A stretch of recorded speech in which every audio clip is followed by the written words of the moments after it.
6 species that are the last of their kind. Before we start, I would want you to hit that red subscribe button so that you never miss out on any of our videos. Hey guys, what's up? Welcome back to Nature Snipes.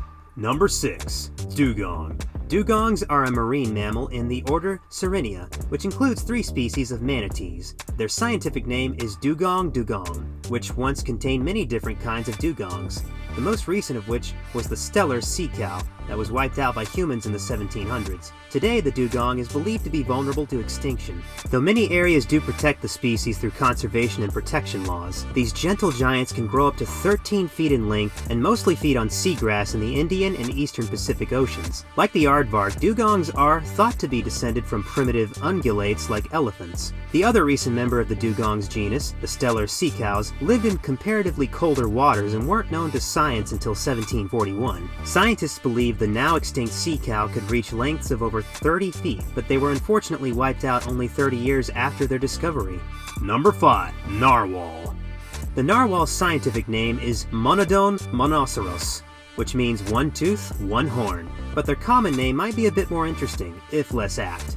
It comes from the Old Norse prefix na, meaning corpse, and v, meaning whale, corpse whale. This was because their skin color resembled a drowned sailor. Sometimes also called the unicorn of the seas, narwhals spend their life in the cold, deep waters of the Arctic. Because of this, not too much is known about them.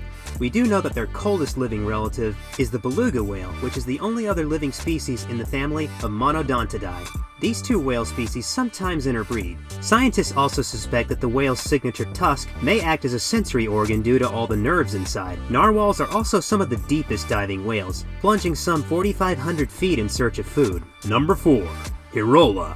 The hirola, a large antelope, is the last living member of the genus Beatragus. Despite this, the animal is critically endangered in the wild, with only about 500 left as of 2017. Scientists think the genus may have diverged from animals like the wildebeest and topi around 7 million years ago. The antelope is found only in a small area along the Somalia-Kenya border, and it has seen its numbers dive by about 90% since 1980. However, there is hope for the horned animal. Some locals believe the animal carries with it spiritual significance related to herding, and fear if it goes, so too will the cattle. Starting in 2008, conservation efforts began to set up predation-free areas with the community's involvement. Today, their numbers are reportedly stable, and community initiatives have gained traction. Number 3. Plains wanderer. The only bird on our list and the sole surviving member of the genus Perionomidae. The plains wanderer is a quirky little bird.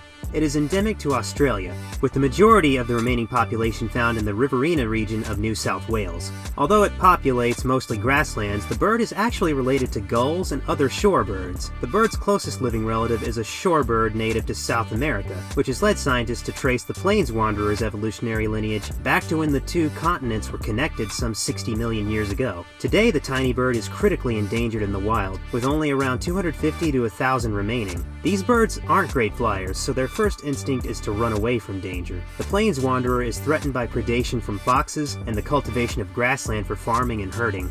Number 2. Maned wolf. Chrysocyon brachyurus, or the maned wolf, is the largest canid in South America. Though its reddish color resembles a fox, this guy is neither wolf nor fox, but is actually a distinct species. The maned wolf evolved to live in grass savannas, which could explain its long legs, and they mark their territory with powerful smelling urine. Not a lot is known about how these animals breed because they are mostly nocturnal, but scientists think pairs may live independently within the same territory and only interact during breeding. Due to this animal being so distinct from other canids, researchers think it may have been the only canid in South America to survive the late Pleistocene extinction. Fossils of the maned wolf have been found dating to the Holocene and the late Pleistocene periods. Number 1. Black caiman. The black caiman is the largest of the Alligatoridae and the last of its genus, Melanosuchus. Found throughout Central South America, these large alligators can grow up to 16 feet in length and are the top predators in the rainforest. When flooding occurs, black caimans will spread out with the floodwaters before returning to permanent lakes and rivers during the dry season. Though once extremely common throughout its natural range, hunting in the 1940s and 1950s severely depleted the animal's numbers. Though many types of caimans were hunted, the black caiman was prized for its size and the quality of the leather it produced. Today, hunting has largely been regulated, and there are some strong populations of black caiman in the wild, though it is estimated that they are not nearly as abundant as they once were. This brings us to the end of our video. I hope you enjoyed it. Hit like if you did, and don't forget to subscribe to our channel so that you don't miss any of our videos in the future. Also, watch the 2 videos that are on your screen because I'm sure you'll love them. With that, I'll see you in the next video.